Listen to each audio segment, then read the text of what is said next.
Shalom Ubracha, nous poursuivons avec la 6e Mishnah, toujours concernant les versets, les psukim qu'on intercale, qu'on rajoute dans la tefila de Moussaf de Rosh Hashanah.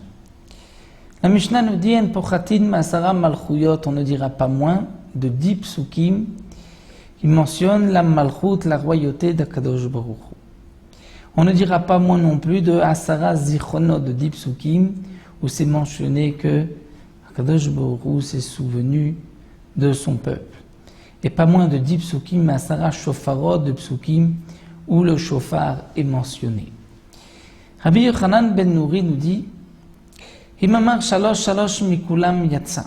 D'après Rabbi Yochanan ben Nouri, même si on n'a pas dit 10 psukim mais que 3 psukim, on s'est aussi acquitté de mon obligation. Ces 10 psukim sont divisés en 3 parties. Il y a 3 psukim racontés qui sont mentionnés dans la Torah, 3 psukim dans les Nevim, les prophètes, et 3 psukim dans les Ketuvim. D'après Rabbi Yochanan ben Nouri, même si c'est un pasuk de la Torah, un pasuk du Navi, un pasuk des Ketuvim, c'est suffisant. Là, la est comme Rabbi Yochanan ben Nouri, même si les Khatrila on mentionne 10 psukim, si on n'en a dit que 3, on s'est aussi acquitté de son obligation. Mais attention, en maskirim, zikaron, malchut, veshofar, shel puranut.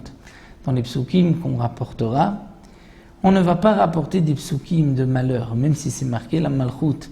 Comme le pasuk dans Yecheskel, il dit, Akadosh Baruch Hu s'adresse aux Bnei Israël, leur dit avec une main puissante, je vais gouverner sur vous. C'est puranut, c'est un malheur, c'est-à-dire que ce soit par la force, ou encore des psukim sur Zichronot ou sur Shofarot, qui sont des psukim qui rappellent des malheurs, ça il vaut mieux Rosh Hashanah ne pas les mentionner. De même un pasuk qui concerne un particulier, on ne le mentionne pas non plus, on parle que des psukim qui concernent l'ensemble du klal Israël. Matril Batorah, comme nous l'avons mentionné, on commence par dire les 3 psukim de la Torah, ou Mashlim ban Navi, et on termine par les Nevim. C'est-à-dire qu'on dit d'abord Torah, ensuite Ketuvim, et on termine par les Nevim. Et Rabbi Yossé Omer, Imeshlim Batorah Yatsa. D'après Rabbi Yossé, même s'il a terminé par un pasuk de la Torah, il est Yotse.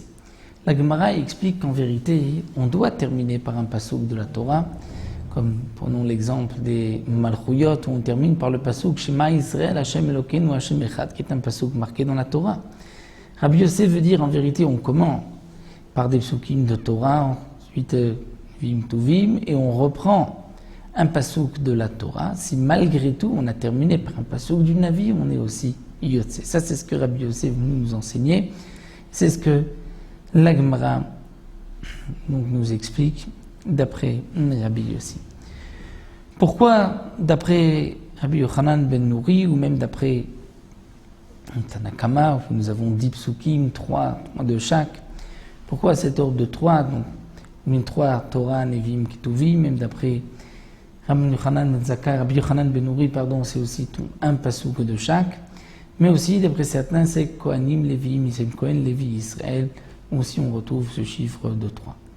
Donc là la Mishnah nous a enseigné que dans la tefila de Moussaf, on intercalait des psukim de Malchuyot, Zichronot et Shofarot, et comme nous l'avons vu, donc un minimum de 10 psukim qui sont divisés en 3 groupes et on termine par un pasuk de la Torah. Et comme nous l'avons vu dans la Mishnah précédente d'après Rabbi Akiva, à la fin de ces psukim de Malchuyot, une fois qu'on termine la bénédiction, on sonnera le shofar. Nous verrons par la suite quelle est la mitzvah de la sonnerie du shofar, combien on doit entendre de son le jour de Rosh Hashanah, quelle est la mitzvah de la Torah, ça nous allons le voir dans les Mishnayot qui suivent. On s'arrête là, on reprendra à la Mishnah 5.